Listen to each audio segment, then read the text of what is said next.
Good evening, my friend, and welcome to the show live from New Jersey. I am Lou Mangello. You are my friend, and first things first, I apologize for the show being a little late tonight. I also apologize for the fact that I am not in Walt Disney World. I am not in the home studio. I am instead at the Jersey Shore, like not the Jersey Shore like the bad MTV show series, like long-running, I never watched. Anyway, that's not who I am. That's not what this is. This is WDW Radio Live, a little bit late, but still the same. Thank you so much for being here and for hopefully sharing and inviting your friends to watch and join along. I am traveling. Thank you for whoever shared that, by the way. Thank you for being here. I had to travel up to New Jersey I'm going to be here for at least a week, I'm in my mom's house, taking care of her estate and all the fun stuff that's associated with that. But so I apologize for being late. I appreciate you being here. I was hoping to maybe take you over to the boardwalk, but it's still a little cold, still a little closed, and still a whole lot of COVID going on up here in New Jersey. Very different than it is in Florida. But that's okay. It doesn't matter where we are. It doesn't matter, we're still going to have fun and talk about a bunch of different things, including Raya and the Last Dragon. I wanted to hold off some of my thoughts from last week, give some of you a chance to potentially watch. I would love to know if you have watched and purchased Raya and the Last Dragon on the Premier Access at Disney Plus, or have you gone to a movie theater, which I miss in a lot of ways for a lot of reasons. Have you gone to a movie theater and your thoughts on Raya and the Last Dragon? We'll also talk about this week's podcast. Imagine that I'm putting up a big full screen graphic right here showing the listener email where we talked about some histories, mysteries, legends, and villains in this week's email inbox with Becky Menken from MEI and Mouse Fan Travel. Imagine that there's a little logo right here that says MEI and Mouse Fan Travel for all your vacation planning needs. So I got to put on my goggles so I can see some of your comments. Again, I appreciate you being here. I appreciate you joining me a little bit later than usual. Juggling a lot when you've got parents that pass and houses and estates and all kinds of fun stuff like that. But that's right. So first things first, let me know, have you watched this? Have you watched? I also haven't eaten in like 20 minutes, so I'm famished. Have you listened to this week's show? And if so, what did you think? Did you have any questions about anything that we talked about? Where I unraveled some of the mysteries of Tinkerbell and her magic flight, and what that cable is that you see running from Cinderella Castle. We talked about the great movie ride, what might have been, what could have been, and maybe some of the movies that you wish would have been included. If they were to redo the Great Movie Ride, or if they could bring the Great Movie Ride back, what movies would you like to see included? And how do you go about making sure they are representative of different genres, appeal to a wide spectrum of audiences, not just American audiences of varying age range, but international audiences as well? How do you make that continually updated and relevant? Man, I need caffeine and I need something with carbohydrates very soon. How do you keep it relevant in an ever-changing landscape of interest from people? We also talked about the rumored and at some point planned, not Villain's Fifth Gate, but a potential Villain's Mountain in Walt Disney World. There were plans for possibly a fire mountain based on Chernobog from Fantasia. There have been other iterations of that concept, both from Disney that never obviously came to be, as well as from the fan community. There was this whole idea of this dark mountain, this Villain's Mountain, this fifth gate based on villains, came from nowhere else other than the incredibly creative minds and wishful thinking of fans really from around the world. And I think we discussed some of the interesting concepts that came out as a result of that, both from Disney as well as from fans, and wonder if something like that could ever be. And I wanted you to put on your Imagineering hat and sort of design what your ideal villains themed attraction, villains themed land, or villains themed fifth gate would be. Where would you put it? What would it be based on? What type of ride system or ride systems would they be? And really, what food offerings would be there is really the most important part of whatever villains land there would be. What else did we talk about? There was a bunch of other questions too, which I can't remember, and it doesn't really matter because tonight is all about you. We'll talk about the show. I will share a few of my thoughts about Raya and the Last Dragon, because I do have thoughts and I want to share, and I want to certainly hear from yours. And I think tonight's a great time to just ask me anything, because I was scrambling, couldn't get set up in enough time. So this show will be all about you and the stuff that you want to talk about and the questions that you want to ask. And so fire away with anything that you want, whether it's about this or last week's show. And I'm going to open up another device here so I can see comments as they come by, because they go by a little bit too fast sometimes on my on my phone. So yeah, so for some reason I'm not seeing comments here, but I can see them on my iPad here. Let's see. Somebody says Becky episodes are the best. What? So great listening to you banter. I'm going to listen to this week's show as I drive back home. So David Zeidelberger says an elephant graveyard coaster with hyena animatronics. Just retheme Aerosmith to some rock and roll villain experience, as Jeremy Chappelle. I think that Rock and Roller Coaster is going to be rethemed, but I don't necessarily think, well, that's a great idea, that a villain's idea would work. We'll talk a little bit about Raya and the Last Dragons. I'd love to see the villains take over after dark, like how it would affect rides, but at night, possibly after the normal park closes. This is Victoria Gist. Character interactions would be great. So it sounds like the Villains After Hours event in Magic Kingdom, which I went to 2 or 3 times and really, really liked. It had a very cool, we talked about it on the show this week, had a very cool vibe. Also a little more of an, I think, an adult vibe for people. Not that there was anything adult-ish in there, but just it felt like it was geared more towards older teens, young adults, and adults as well. Let's see, get some pizza. So, Barbara, I will tell you, I did have cheesesteaks last night, 2 nights ago. I don't know. I've been here since Monday. Excuse me. And so I'm going through my culinary buffet. So my brother came in today, and as a treat, I got him White Castle. Andy Wynn, good to see you, man. I got my brother, we got a nice big crave case and polished off a good part of that. I had pork roll, egg, and cheese. I had Dunkin' Donuts. So I'm getting, tomorrow go to Giolione's. Oy, good stuff. Let's see. Does the 50-degree weather freezing, is it freezing me up in Florida? So Eddie, I actually don't mind it. Like, I dig being able to have long sleeve shirt on, sweatshirt, sweatpants, nice and cool in the morning. My mom's house is actually on the beach, so I've been able to just take a few minutes, enjoy some beautiful sunrises over the water in the morning. What is my next top 10 podcast? I don't know, but because Becky is here, I'm going to tell you it will probably involve the top 10 lounges in Walt Disney World. If only there was anybody that would record that. I know. Becky, we'll probably have to get a few other voices in there, because you're not the only one that likes to do the drinky drink thing. Victoria also wants an Emperor's New Groove attractions.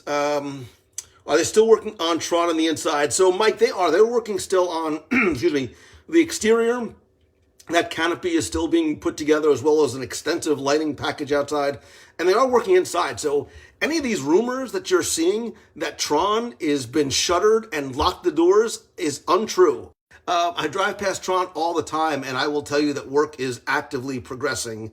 And I think that the goal certainly is to have it open for October 1st, which will help, I think, divide the attention and the crowds between Epcot, where I think a lot of people are going to go, not just for Ratatouille, which opens, as we know now, on October 1st, but because you might want to be in Epcot on October 1st, and Magic Kingdom. I've already got my reservations. I'm planning on being in Magic Kingdom. Certainly going to go live throughout the day there for those of you who can't get there. Let's see, I need to go from Rhode Island to Florida to deal with my dad's estate. Can I share some advice? Kenyon, sell it all, man. It's only stuff. Take the stuff that has personal meaning to you. And then you have to, at some point, my cousin just came by here for a little while, and you do have to sort of, and I'm a very wear my heart on my sleeve emotional person, but you do have to sort of cut the emotion as much as you can from all the tangible things. Take the memories, take the joy with you, but it's just stuff. And I have been, as you know, I've been purging on eBay. Excuse me, this month will be over a year every single week, and it's due in part to the fact that I don't want to pass on and have to burden my kids with figuring out, well, now what do we do with all this stuff? I don't know what this stuff is worth, so do it for the people around you as well. God, I could use some water. Jeremy Goff has never had White Castle. It is the most abhorrent thing I have seen so far. Jeremy Goff, when you come down to Florida next time, we're getting you some White Castle, brother. It's so good. Kate, it is. So I'm actually up on the second floor. I'll take you outside. You're not going to be able to see very much, but we can take a look down the beach a little bit later on. Martin Shergold from the UK. Good to see you. Let me see. You clearly need a chaperone for the lounge crawl, so I guess I'll volunteer. Amanda Bonner from Disney Travel World says, drinky drinks. I know you like your drinky drinks, Karen. So it's so funny how many people pop up for lounge reviews, including those of you who are texting me like, hey, Mangello, I'm in. Becky's top 10 drinks. Kim Hazard, I will tell you that Becky literally is not allowed to repeat the name of her top drink on the show, because it has a potty, that's not a potty mouth word, but it has a non-G rated word in it. So we'll get to that when we get to the top 10 lounges. Might need to be a 20 or so two-parter.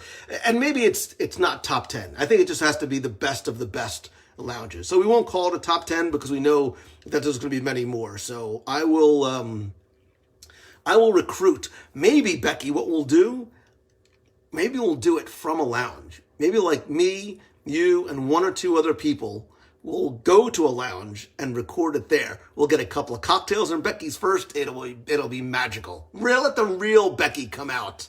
Or we might have to just do it over the phone so we can get it done faster. Amanda says, if somebody has to deal with an estate, it's considered. Yeah, Becky, Amanda, it's hard. It is very, very hard to deal with from an emotional level, from a legal complexity level. I mean, I don't practice, but I am still an attorney, and there's a lot to it. There's a lot to an estate, and having to deal with not just the legal part and the administrative part and the executorship and the finances and the taxes and the wills and the probate and the stuff and the more that you can ease the burden of those that will follow you, the better. That is the better gift that you can give them. I think, and I said this, I knew going in, and not to talk about, morbid topics, but it's something we all have to deal with.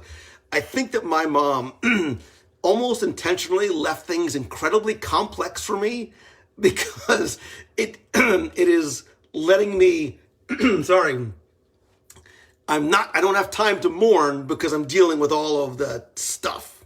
So, Becky says, we'll talk. We'll see. We need a driver for that one. I'm hoping that my brother's going to hear me choking and bring me a bottle of water at some point.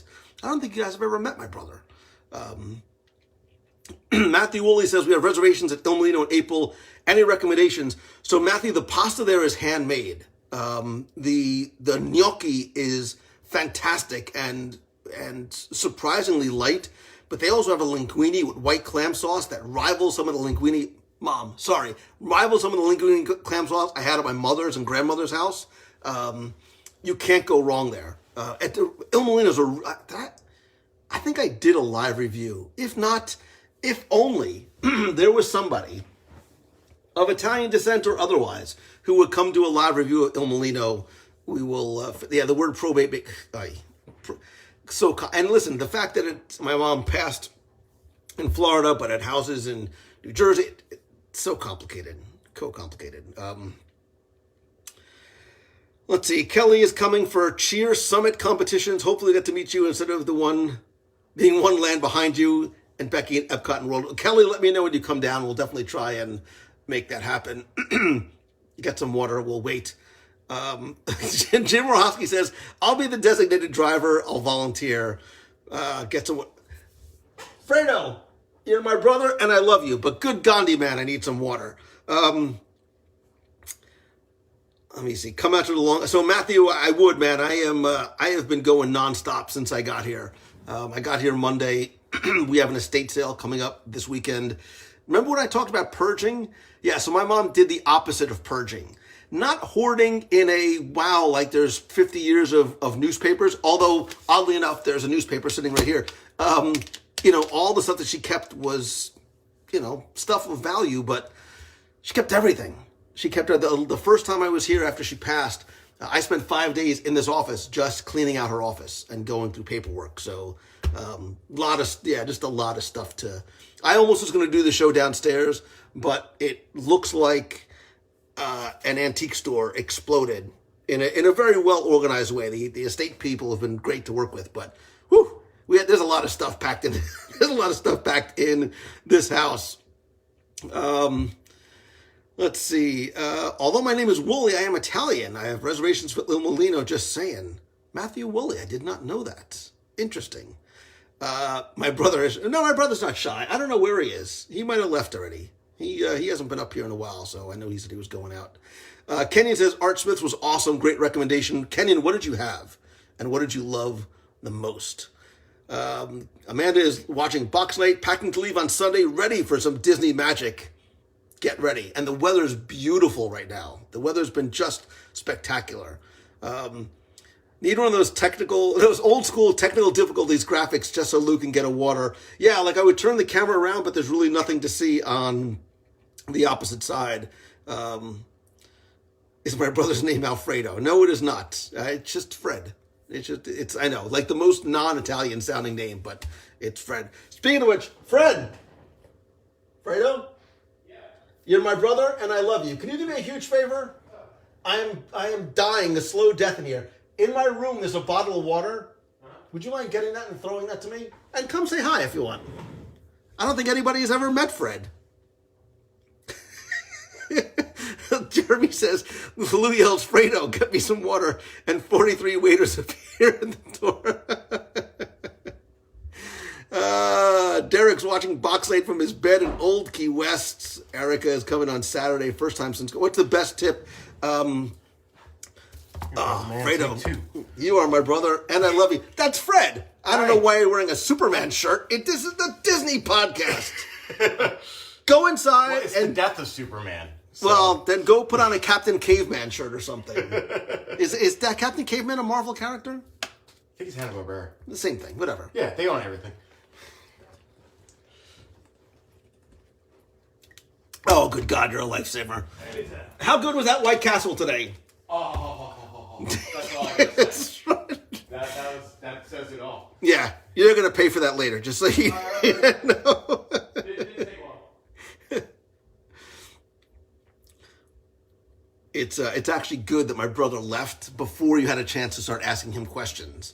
Embarrassing questions. So, everybody says hi, by the way. If anybody texts you, don't tell embarrassing stories about me. Let me see.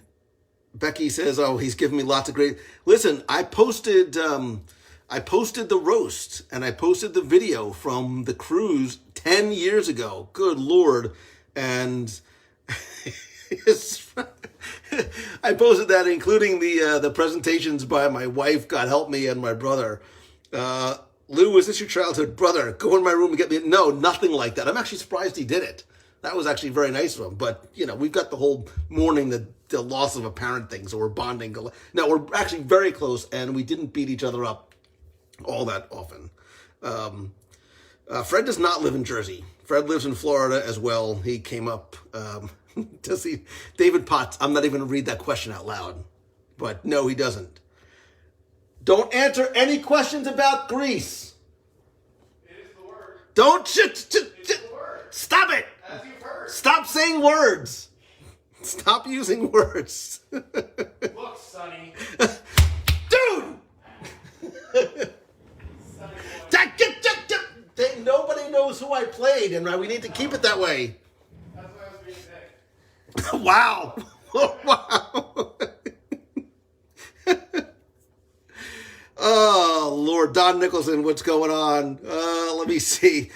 Fred was part of the roast. See, Becky said Becky was proud of me for posting the roast. She never thought that I would do it, but it's funny because huh?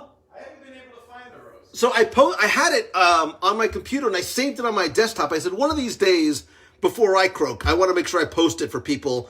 And then on Facebook, it reminded me that it was the 10-year anniversary. So it's in the Clubhouse group. I posted it. Okay, because I looked on YouTube a while back. I was looking for it. We will gather around the fire, the virtual fire later, and by virtual fire I mean Sherlock Holmes' smarter brother, and we can watch the roast too. Are you leaving? Yeah. If I pass something or if you think of something for food, let me know. All right, man. I'm just gonna drive around aimlessly in SoCan, New Jersey. Have fun. Be careful. Have fun storming the castle. Let me see. Let me go back. How can people like White Castle when there's In-N-Out? Because White Castle is better than In-N-Out. Fight me. Fight me on it. I think White Castle is far better. I think In-N-Out's a lot of hype.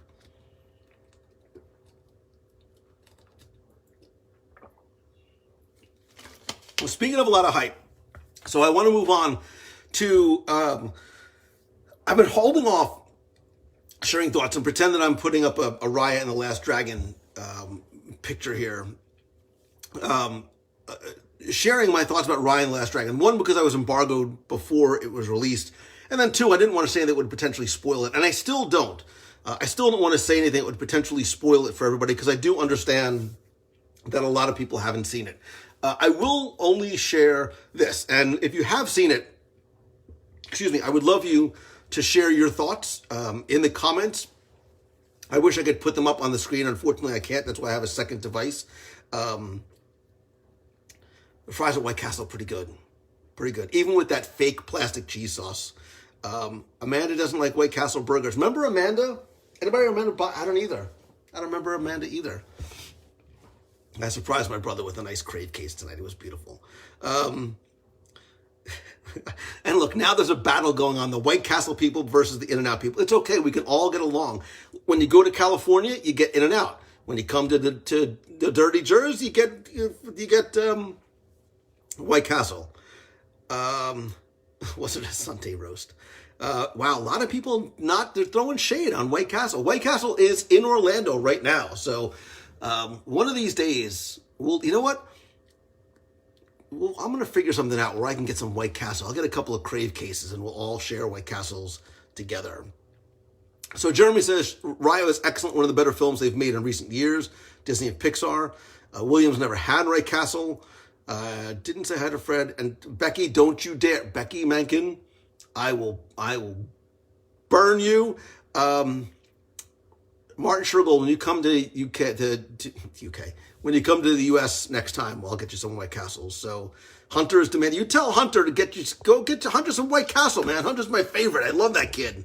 All right, so my thoughts very briefly and in a non-spoilery kind of way on Raya. So I did get to watch it with my family, which I like to do because as I watch the movie, I like to watch and hear their instant reactions as well. Raya is a gorgeous film. Gorgeous in terms of it's visually, it's stunning, and it's the word that I keep using because that's how it is. And there are moments that you forget that you're watching something that was made by man, something that was pen to paper, drawn by people, by 400, 800 artists working from home, collaborating on this film is gorgeous. The score, it's not a musical, but it has a wonderful, wonderful score. And what I loved about Raya was the setting. I loved seeing Southeast Asia represented in an animated film. I loved seeing a wide, very sort of varied group of Southeast Asian characters represented as well. I would have loved to see some more Southeast Asian food, maybe do a little Raya and the Last Dragon buffet, but I digress. The pacing of the movie was remarkably good. You know, sometimes you watch, especially in some animated movies, there's highs and lows and there's slow points. You sort of, you know, if there's like a sine wave and some of those waves get a little bit wider in terms of the pacing. The pacing was consistently good throughout the movie, and the way that it was told, almost sort of breaking it up into chapters, for lack of a better word. And if you haven't seen it, when you do, I think that'll make more sense. But it was almost like these chapters that were being told, and you're turning the pages, going through one by one, and new characters being added to the story, right? And sort of coming along on the journey with. And I loved all of the characters, especially the titular character of Raya was really, really well done. There's also the cute companion, which we know we're going to see in, plushes. And I think there's like a pudding or something made of one of the characters. However, there was, and you know me, right? If you've watched me before, like, I choose the good, I find the good, and there was a lot of good that you do not have to dig very deep to find the good in Raya and the Last Dragon. However, and I hate, and I don't want to take anything away from the film, but there was one aspect of the film that I really did not love. And it didn't take away from me, but it did sort of stick out to me. And it stuck out in a way, the same way that, and the only thing I can sort of now is the crab in Moana almost felt a little bit disjointed. This character almost felt disjointed. And I only say that because I'm going to put my glasses on just so if I can see your comments as well. The character that I did not love was the Last Dragon herself. And I think it was more of the portrayal of the character. So I did not love the voice actor. And I'm going to admit, Awkwafina to me, when I heard Awkwafina, I'm like, oh, it's a water. Like, I knew that there was a talent by the name of Awkwafina who I assumed named herself after the water, but I know nothing about her. But I felt that the character was disjointed from the rest of the film because there were so many sort of little idiosyncrasies in the characters, or even sort of overt characterizations that were so modern that they felt out of place with everything else that was going on. So there were modern references, there was modern vernacular that was being used, and I don't know if it was ad-libbed or meant to be that way, but there was an edge to that character and a modern, and I have no other way to put it, that I did not love, and it felt almost out of place, and I tried to sort of forget it and forgive it as I was going on, but it was so prevalent at so many times, and it's fine. It was one character. It didn't take a lot away from the movie for me. I did, like, after the movie was over, I was like, okay, I need to find out who Awkwafina is. I need to understand, like, who this character is. And I was, I'm not a prude, but I was a little surprised. Like, when I came to learn how Awkwafina, like, she initially got popularity, listen, you can Google it yourself. I'm not going to go down that road. That's not necessarily the topic. I'd be like, hey, kids, come on, let's go listen to this. Let's go listen to the song that got Awkwafina famous. Like, I did not want my kids to go and look that up and see. And that's fine. And I understand. But, and some people are saying that it's a Disney trope with, and the genie, I get, I think some of the genie's references were both modern and even sort of, classic, very much Robin Williams. And that's fine. And that's what I'm saying. Like, this is me just sort of not loving that character and the portrayal of it. I liked Robin Williams because I guess I just liked Robin Williams and I liked how it fit in with that movie. But I want to know, and I've never seen Crazy Rich Asians. So my exposure to Awkwafina was hearing the name. Like, I've heard her name before. I know nothing about her. That's why I Googled and I'm like, how did Awkwafina, like, who is she and where did she come from? And the first thing that came up was, I guess, the YouTube video that she recorded and produced that made her initially famous. It's not a song that I can repeat any of the lyrics to on this show. So that's why for me there was a little disconnection. But that's fine. Like, that's cool. Different strokes for different folks. It was one small thing out of a very grand movie that I really enjoyed, that I look forward to watching again, because I like to watch movies over and over again, because I watch them for different reasons and with different eyes and different lenses. I've talked about this before. So I'll watch to sort of get that initial impression. I'll watch again to sort of pay very close attention to the animation. I'll watch again to listen very closely to the sound design, to the music, to the characters, to the voices. Alan Tudyk, who I love, is in the film as well. So I wanted to see it again, but that for me was the only sort of thing that stuck out for me as something I did not love. And that's fine, because I'm sure, and again, I don't even know I can't gauge what the popularity of Awkwafina is, but I'm sure she is a huge attractor for a lot of people for different reasons, and that's cool. And that's what makes this big, blue, beautiful world of ours go round, is that everybody doesn't have to love everything. But I respect the performance. I respect, and I love the film. And that's why I'm curious to hear what, all of this.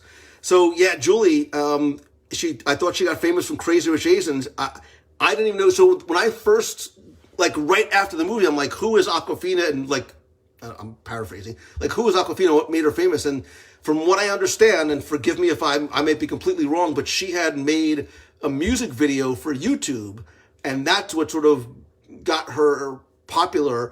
And the music video was in response to some other music video. Again, I'm very much out of my element, because that's just not the music that I listen to.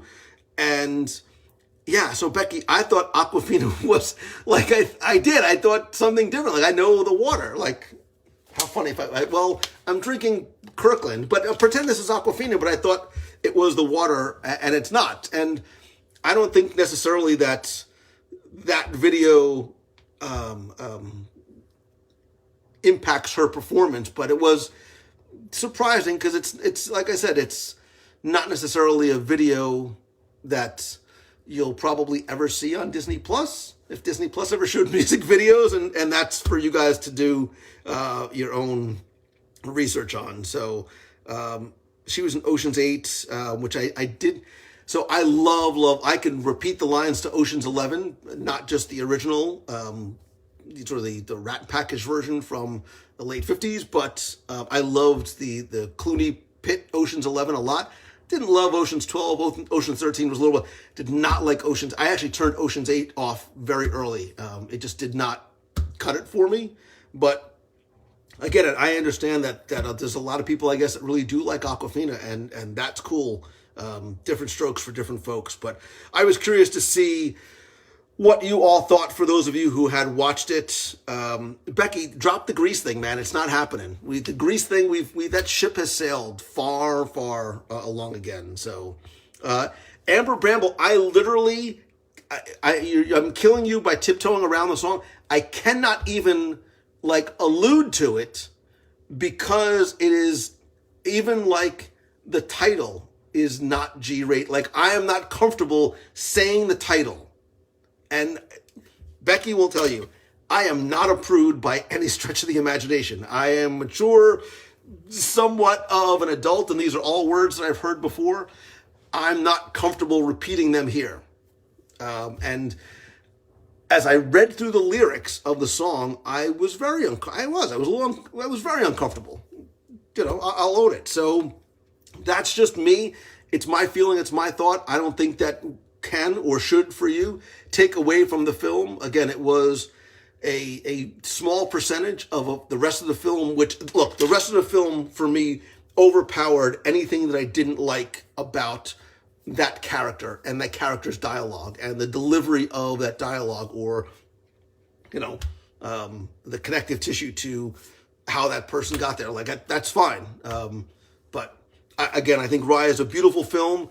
I'd be curious, once you see it, where you would put Raya in your list of Disney animated films, both modern and sort of on the overarching scale of Disney animated feature films. So Mark says, you can't beat Ocean's 11, one of my favorite movies. I love, love, love Ocean's 11 so much. And if you've ever seen the modern, remember, the modern version is actually a remake of the film like, with Sinatra and Martin and like all those guys from the 50s that you should go and check out.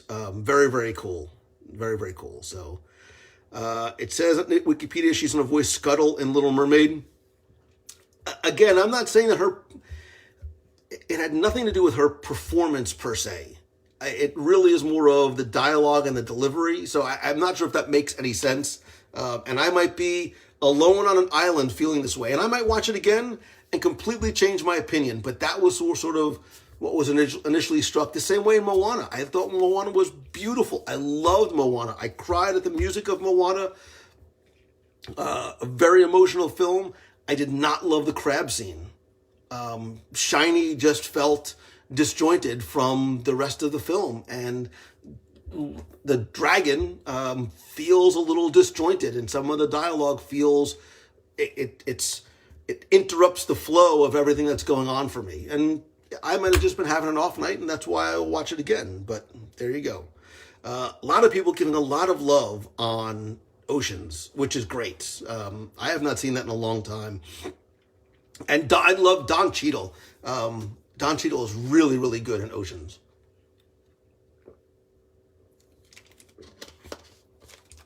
See, Becky, I don't love Shiny, like, at all. Like, and look at the rest of the music from Moana. It all has a certain feel and a flavor and a cultural inspiration from it, much like the music and the dialogue does in Raya. And Shiny sort of, it's this like weird interruption in that. There was Shiny felt like an interruption in the flow for that. And I understand the modern, more modern music being put in there, but it did. It sort of was this interruption in the rest of the movie for me, much like I felt this. And,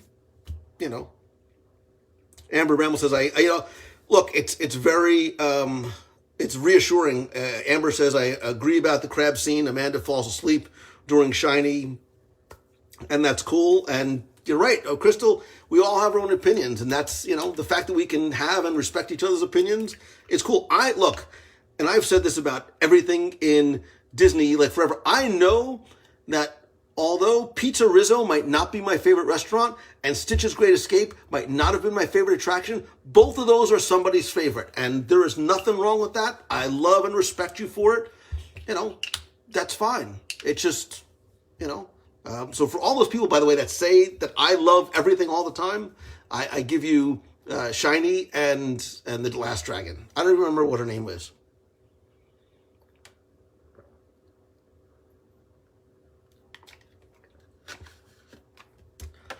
Shiny is creepy, says Heather. Shiny just like a school zone. Victoria says Shiny feels like a school zone in a 95. Forgot about Shining. Agree on Moana. So I'm happy that I'm not completely alone and crazy in my thinking. Safety Dave Flipkowski, man, long time, brother. How you doing? I am in New Jersey, in case you can't tell. I just realized the lighting here is super weird. I know why. It's a stupid fluorescent lighting. That's why it's making me look like whatever it is that I'm looking like. But that's all right. That's fine. We'll just keep on going. Let's do it this way. No, let's not do it that way. Let's see.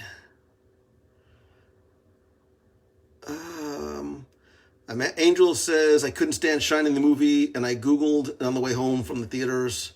They said it was an ode to David Bowie. I never knew that. I never knew that Shiny was an ode to David Bowie. Although Derek says he can't stand the song he can't stand You're Welcome. Safety Dave, can I bring you back a pork roll? Dude, I had a pork roll, egg and cheese on Tuesday, it was yesterday morning. Pork roll, egg, and cheese on an everything bagel with salt, pepper, ketchup, and hash browns. They put hash browns on it.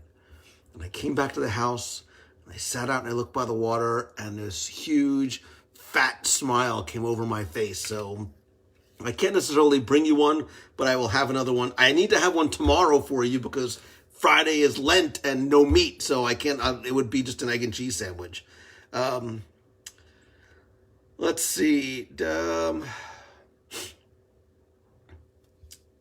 Becky is not a fan of Alien Encounter, which is good because Alien Encounter's not there anymore.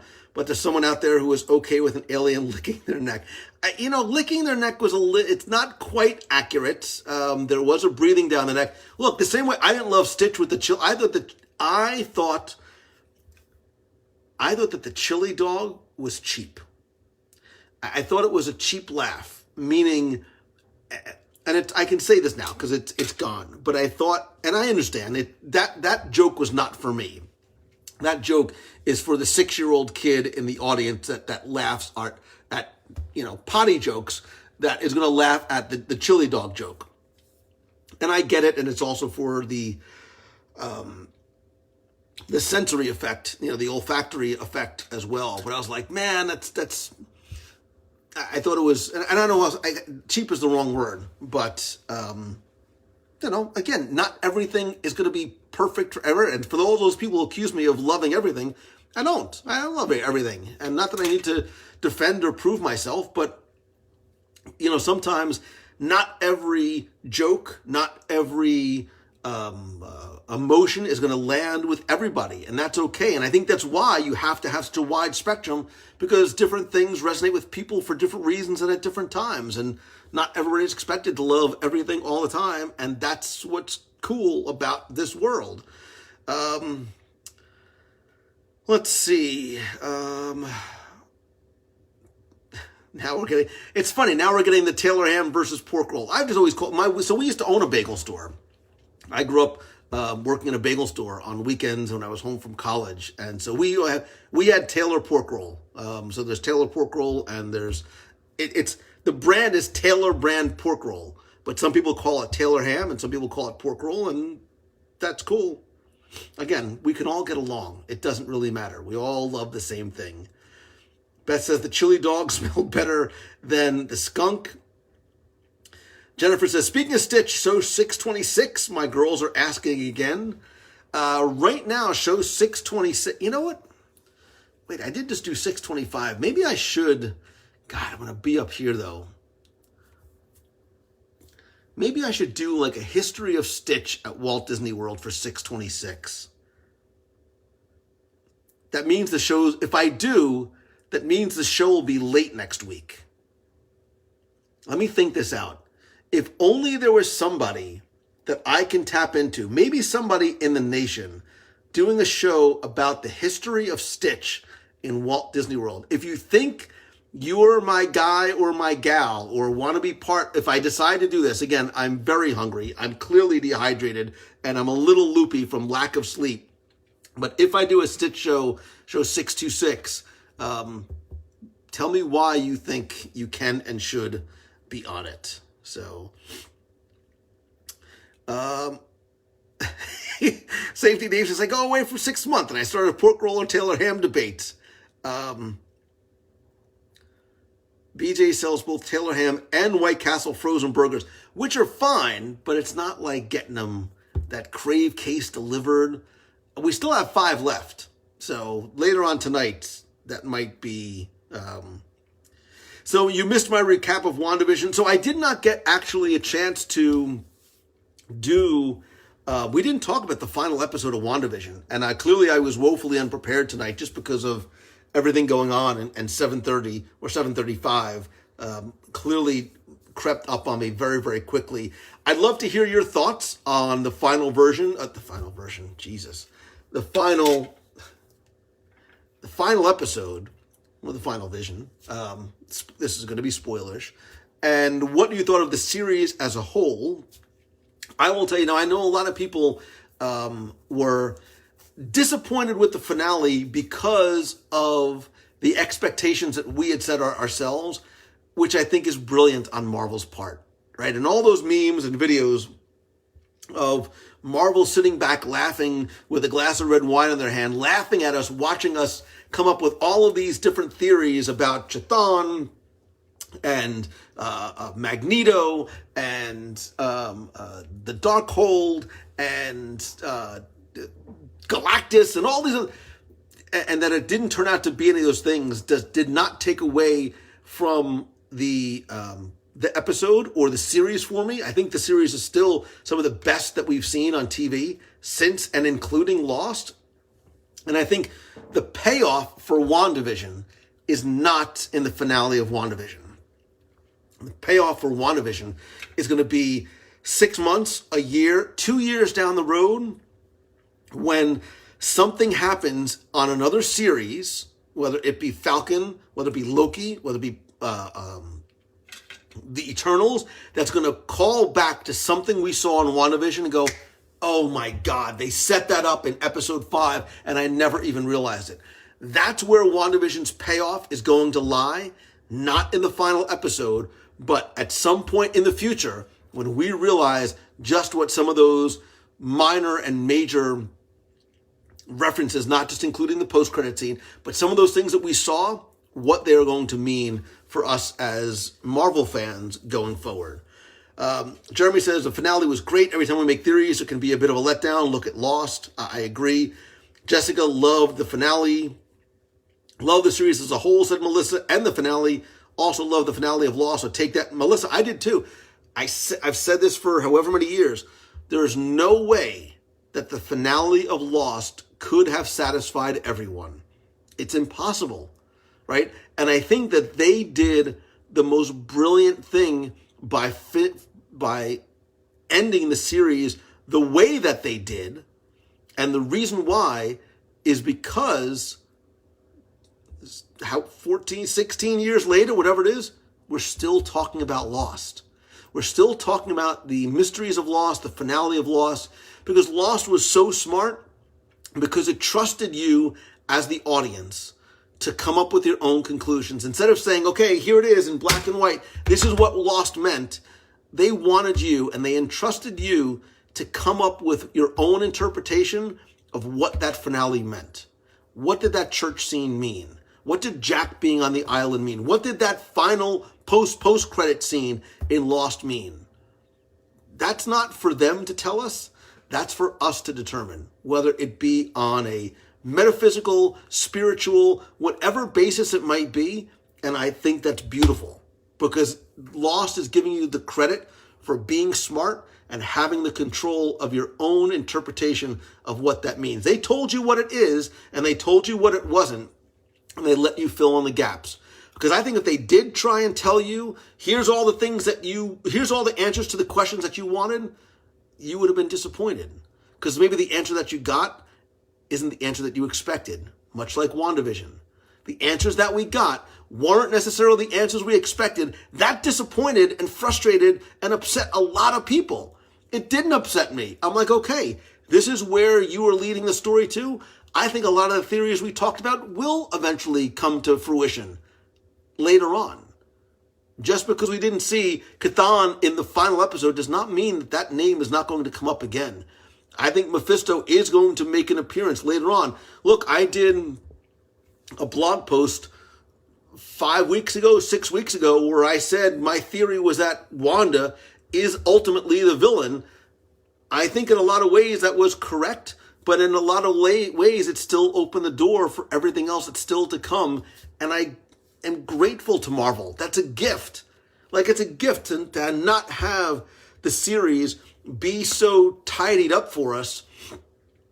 If that was the case, we wouldn't still be talking about it, right? We wouldn't be referencing it back, because if it was tied up in a bow and it's got an alpha and an omega, right? A clear beginning and a clear end, then we stop talking about it. But we still we're going back and we're watching Ultron, we're watching Doctor Strange, we're watching Spider-Man Far From Home and Homecoming again, because we know that those details, those little things that we might have missed, all are starting to make more sense.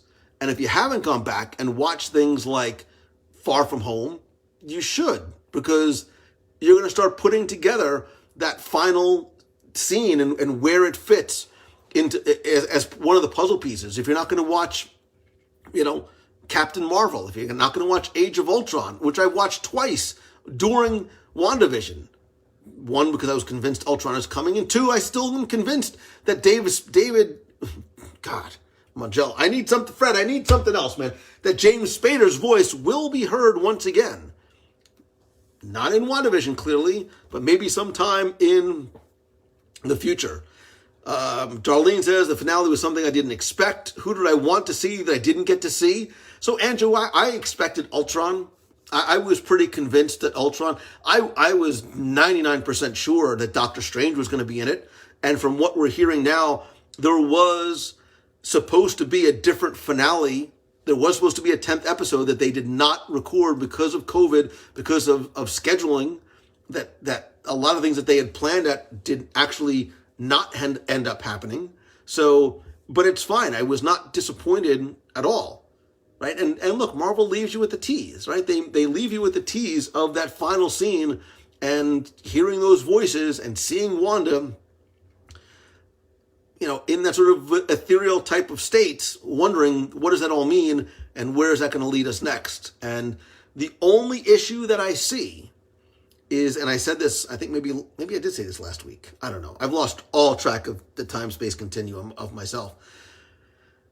The bar for Falcon and Winter Soldier is now set so high that show is going to have to, they're going to have to turn that show up to 11, which we expected them to do anyway, to match and exceed the expectations that WandaVision set for us in terms of Marvel on Disney+. Amy, I agree. Kat Dennings is awesome. Beth did not love Catherine Hahn. Safety Dave still stuck on Lost. Still not over the Lost finale. Watch it again. So I have watched, and every now and then I'll put some episodes on again. So, I mean, that would be if what I'm watching now as I see episodes of Lost here and there will be, I watched it once when it was on the air, and I've rewatched it 5 times. So this would be my 7th rewatch of Lost, and it still delivers, and it still gets me choked up. Becky Slilly, you got to watch Lost. Give it another shot. Trust me. And stop. Don't go in negative and complaining and moaning the whole time. I don't get it. Like from Big, like go in positively. Like, yeah, I think this show, from what everybody's telling me, this show, you need to buy into it. If you go in with a negative attitude, you're not going to like it. So go in, you need to want a wise, not so wise, or incredibly handsome, or gregarious, or tall man ever said something about choosing the good. Go look to Lost and choose the good, because I'm telling you, there's a lot of good stuff. Let's see. I never watched Lost. Lost couldn't sustain. So Lost was only supposed to be 3 seasons. Lindelof and Hughes only wanted Lost to be 3 seasons. And ABC, after the first season, exploded, said, no, you guys need to expand this out. That's another reason why they had so many different writers and directors and showrunners on it, because they did not want it. They wanted to have a very finite beginning and end. And that's part of the reason why we got episodes like Stranger in a Strange Land, when Jack goes to... So if you know the show, it's not a strong episode at all. Let me catch up. A lot of people convinced about Doctor Strange. What was better, WandaVision or Mandalorian? Fight, says Chris Chapman. It's not a fight that I want to pick sides, because I love them both for different reasons. Mandalorian made me love Star Wars again. WandaVision, I just think, was such strongly written TV. We loved watching Mandalorian week to week, but it did not initiate the kind of water cooler conversation that I think WandaVision did. So they're different, and I love them both. I don't want to sort of pick one or the other. If I had to continue down the journey of one versus the other, it would be WandaVision, because I'm more heavily vested in Marvel than I am in Star Wars. Let's see. What is the best Marvel comfort movie, says Andrew Clark. That's a great question. What's the best Marvel... So I've watched the original Avengers 100 times. If I had to pick one now as a comfort movie, it's funny. Civil War has grown on me a lot since the first time I saw it. And maybe it's the Peter Parker factor, but Civil War has grown on me a lot. And especially because of how, especially now, Civil War the impact that has going forward with Baron Zemo. So this week, you really need to go make sure you watch Civil War, Captain America Civil War, one more time if you haven't seen it in a long time. Let's see. Beth says, Guardians 1 and 2 got me through the first months of quarantine. Thor Ragnarok, says John Olive. At the hospital, more people talking about Mando than they were Wanda. Grogu is really cute. You do have the Grogu factor, too. Loved Captain America First Avenger. I do, too. Because I love Chris Evans. I'm a sucker for origin stories.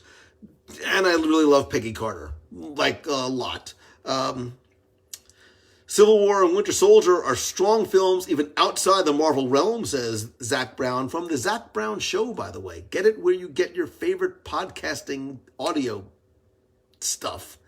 Top 5 Marvel movies. Endgame is in that conversation. The first Cap is in that conversation. Winter Soldier's in that conversation. Avengers is in that conversation. I'm not... Far From Home is probably not in that conversation. Thor is not in that conversation. Sorry. I'd have to really think. I'd have to sort of lay that out and see. But again, I do have this affinity for origin stories too, so I might be biased in that regard a little bit. But and certainly, Endgame is Endgame. The only miss, I think, is Hulk. Yeah, Hulk 08. And again, it almost doesn't count. And I think a lot of people don't count that for a variety of reasons in sort of MC. I mean, it is MCU canon, but it's not for a bunch of reasons. Jeremy says Thor Ragnarok could be. Ragnarok is good. Ragnarok was a really fun movie, right? So I agree. I liked Ragnarok because it... especially after coming from something like Dark World, it turned the humor up. It tried to take what Guardians struck from a humor perspective and appealing to a wider audience because of the humor and turned it up, which, I love. And there's parts of it that's like, okay, it doesn't need to be funny all the time. I think there were great moments. Like, I don't love all of the scenes where Thulk. If Thor and Hulk had a baby, it would be Thulk. So I'm not sorry, it's a slippery of the tongue, but it works. So where Thor and Hulk are sitting in Hulk's bedroom and he's doing the hot tub, there's a lot of dialogue that goes on there that, and I get the exposition that needs to happen. I don't love necessarily exposition like that. I don't think those are the strongest scenes in any Marvel movie. So Thor Ragnarok for me has some of those highs and low peaks. I think Thor Ragnarok is strong in some areas and it's not so strong in others. So I could guarantee you it's not a top 5. Thor Ragnarok is not a top 5 for me. Heather says Guardians is number 1, which again speaks volumes to that film. Nobody knew who the heck the Guardians of the Galaxy were. And we were like, all right, this is the one. This is the first misstep that Marvel is going to have. And it was killer. It was killer. Rocket and Groot and Star-Lord and Drax and all these names all of a sudden become part of our everyday. It becomes part of the zeitgeist for us. And characters we never heard of before are now ones that we're very familiar with. Magic City Mayhem says, love the scenes with Iron Man and Spidey. Those are the best underoos. I think the Peter Parker, forget Iron Man and Spider-Man. The Peter Parker, Tony Stark story and arc is one of the best in all of the Marvel movies. If you don't get that same, and maybe you don't, but I personally had so many emotional, look, the first time I saw Peter Parker come on screen, like I was choked up in the theater because it represented so much for me in terms of opening up a brand new book of Spider-Man. And I think Tom Holland is Peter Parker. Tom Holland is Peter Parker and Tom Holland is Spider-Man. I think that Tobey Maguire did not necessarily fit both of those roles. And I think Andrew Garfield filled neither of those roles. I think Andrew Garfield's Peter Parker was too cool and wisecracking. He is not Spider-Man from the comics. And I think even his Spider-Man was not super strong. I think that Tobey Maguire was, he was a really good Peter Parker, and he was a really good Spider-Man, although the organic web shooters, not the Go Web. Again, I was a bit of a purist, but Tom Holland was Peter Parker, and Tom Holland is Spider-Man, and the scenes that he has with Robert Downey and the evolution of that relationship from that awkward first meeting to that final hug and those incredibly emotional exchanges that they have is one of the best strings throughout those series of movies. So, and if he didn't cry at the end, then good Lord. Let's see. Wish the comic Tony and Peter had that same relationship. Daredevil and Elektra. Amy Carcaterra mentions Daredevil Elektra. I think Daredevil was the strongest of the Netflix series. I think the first 6 episodes of Luke Cage were great, and there was a huge drop from there. I thought all of Iron Fist was horrific, and for me to use a word like that for every single episode, it's not good. Like, Iron Fist the actor's not good, the story is not good, the character's not good. It is just not, it does not live up to Marvel standards for me. Jessica Jones is good, but you've got to buy into, like, you think you have to buy into the first 2 episodes of WandaVision. You got to, maybe for some of you, Becky, you have to buy into the first few episodes of Lost. Jessica Jones, you got to buy into that first season because it's a very, very, very slow burn. It pays dividends later on, but man, I hope, and I'm sure I'm wrong, but Charlie Cox as Daredevil coming back in Spider-Man 3 as Peter Parker's attorney to defend him would be killer. That's the cameo that I would like to see. And I would love it to be Charlie Cox. I would love for it to be Charlie Cox. So Jeremy Goff, my favorite Spidey comic book series. Look, I grew up with the original Spider-Man. And I know because there's been so many other iterations of the Spider-Man stories, right? Peter Parker, Spectacular Spider-Man, Amazing Spider-Man, Web of Spider-Man, Spider-Man 2099. Like, I still have the Marvel Masterworks from the original Amazing Spider-Mans because those are the ones that I had. Those are the ones I grew up with. Like, I still have some of those, and there's something different about reading a comic book on here than opening a comic book that was printed in the 60s and 70s and feeling that gritty paper, smelling. There's something about the same way you open a pack of baseball cards, right? That the way it used to be with gum in it. Baseball cards, right? For me, it was, I have Spider-Man cards. I had Battlestar Galactica cards. I had Happy Days cards. There was a smell to the cardboard. There's a smell, right? This newspaper, right? It has a smell to it. Comic books have that smell and that feel. And I love, like, on digital, you miss those old ads, right? For Sea Monkeys and X-Ray Specs and the 98-pound weakling. I'm still waiting, Charles Atlas, because I'm not 98 pounds, but I never, I still had my sand kicked in my face at the beach. But I did. I love the old comics. I like going to comic book stores, like with my son. And even if I don't buy any, just sort of rifling through and sort of, shifting the pages through some of those older comics. Actually, even here in my mom's house, I found some and I took some back. And downstairs, we have some of the really big old, they're like activity books. Like there's a Buck Rogers activity book. There's a Star Wars activity book. Some of them, the pages haven't even been touched. And those are going back to 1978, 79, somewhere around there. So, let's see. Let me go back. Crystal Steers from chasinghappiness.ca, by the way. You don't have to be Canadian to love Crystal Steers.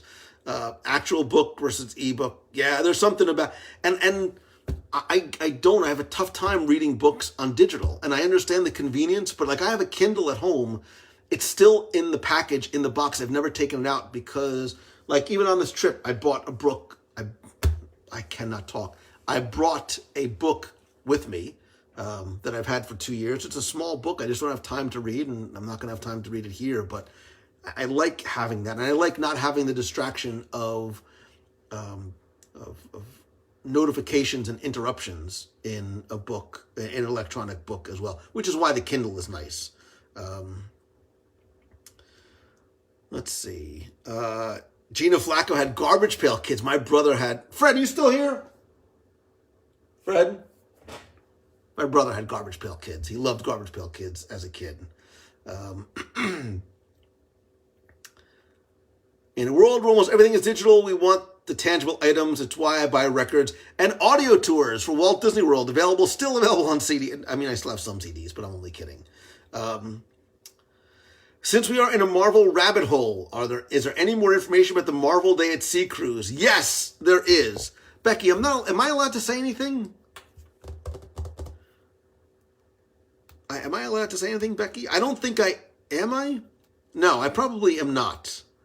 Holly Beamer was not. I remember Garbage Pail Kids being controversial because parents thought some of the stuff that was on there was a little too graphic for kids.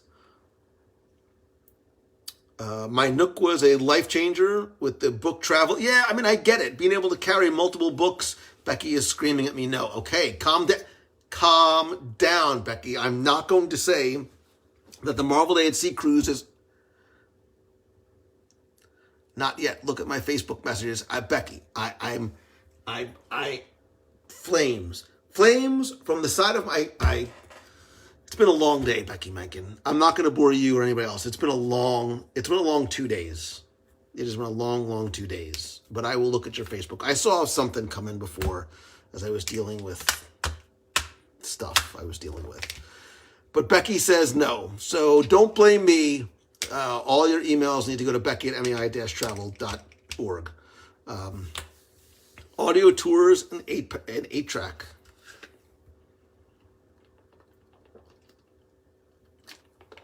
So Amy loved Ben Affleck as Daredevil, Jennifer Garner as Elektra. So I loved Elektra in the Netflix Daredevil. I'm not the biggest Ben Affleck fan. There's something...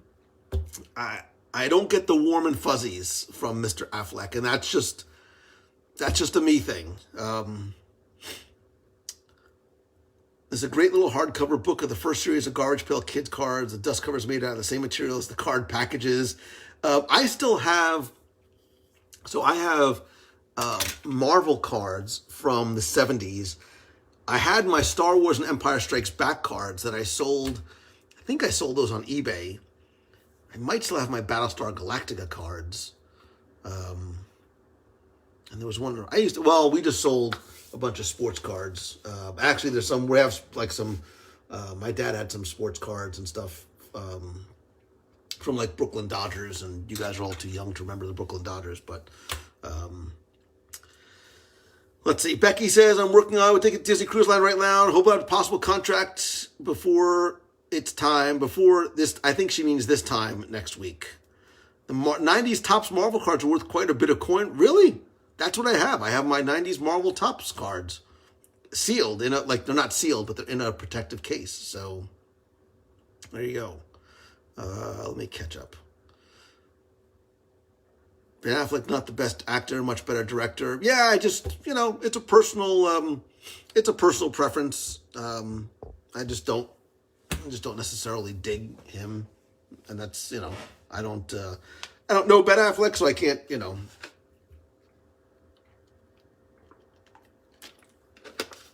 Zach Brown, it's been first couple of days pretty chilly. Today was gorgeous. Today was probably in the 50s. I went out this morning, got myself I needed something healthy. After the pork roll, egg, and cheese with hash browns yesterday and the cheesesteak last night, I needed something healthy, so I went out and got a little like acai bowl, but they had an acai bowl, but it was banana and coconut and blueberries and strawberries. Very, very nice. Tomorrow I'll go back to the bagel, and then White Castle. So it was a beautiful day today. So yeah, Mark, I cannot speak to Marvel. At least not this week. Next week, Becky has been working hard. We've been on the phone a lot, but we'll have good stuff. So Pliables, Jeff Cobiel, that's exactly where I went. I went to Pliables. It was really, really nice. So relax with Lou around. He's as bad as Tom Holland and Oppressed. You know, Becky, just for that, I'm going to reveal that the date for the Marvel Day Sea Cruise, I'm not frozen, but I'm going to freak Becky out a little bit. I'm not going to reveal it.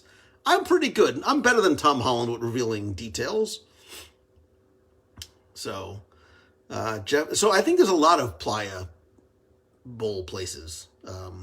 I'm in Point Pleasant, by the way. Like, it's no big secret. I'm in Point Pleasant Beach, Florida, New Jersey, wherever I am. So, let's see. Next 2 days supposed to be close, if not 70. Yeah, I hope we have a really nice Stephen Williams. What's going on, man? Stephen Williams, I'd get together for a cup of something with you, but I'm inundated down here, and we have an estate sale coming up this weekend. So, lot of stuff going on, literally behind the scenes over there. Been a long few days, which is why I look and sound as awful as I do. God, Marcello, look at your bad hair and everything. So. The original Playa is better in Belmar. God, I haven't been to Belmar.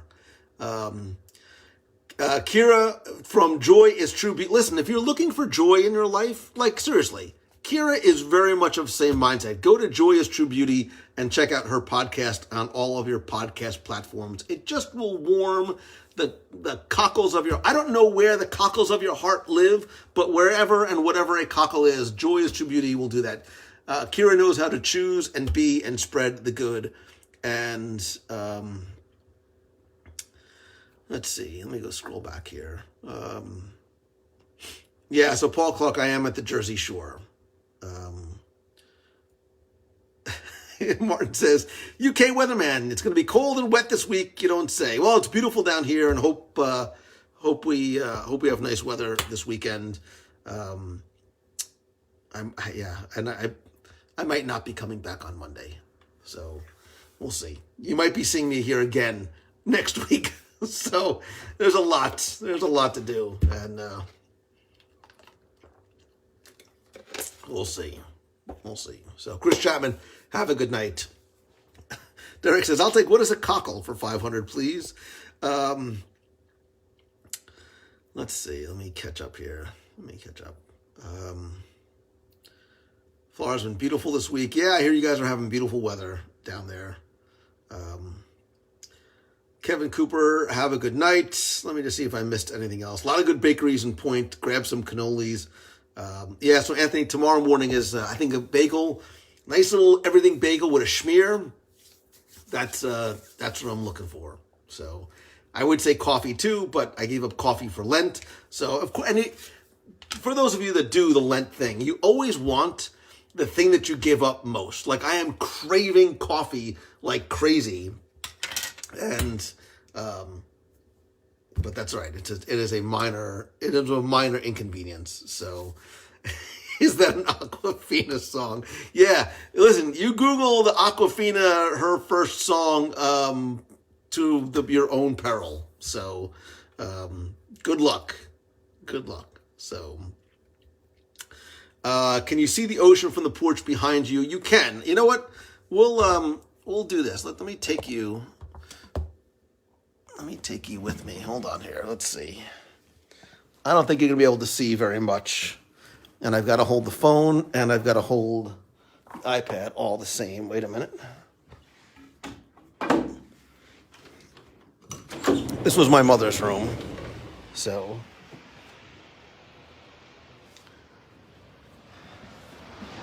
but if you listen,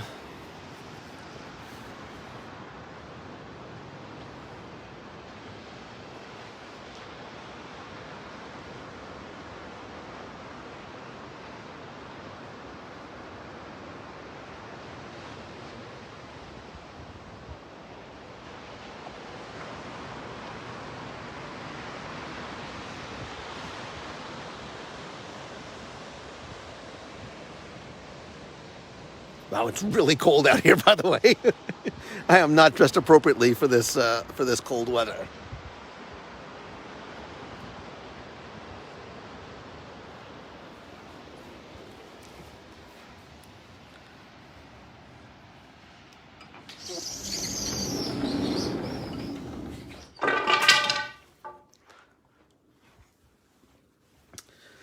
All right, so with our little tour outside, yeah, the ocean was so peaceful, which is why I wanted to let you hear it before we went tonight.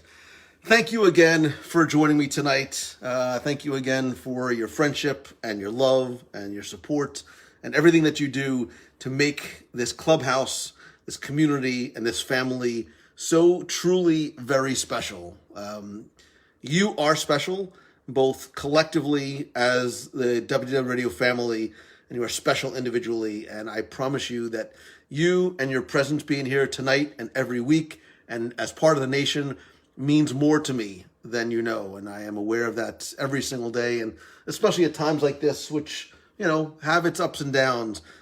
Knowing that you're there and knowing the love and the support of the family around me is super important. So I hope that you have a great week and a wonderful weekend.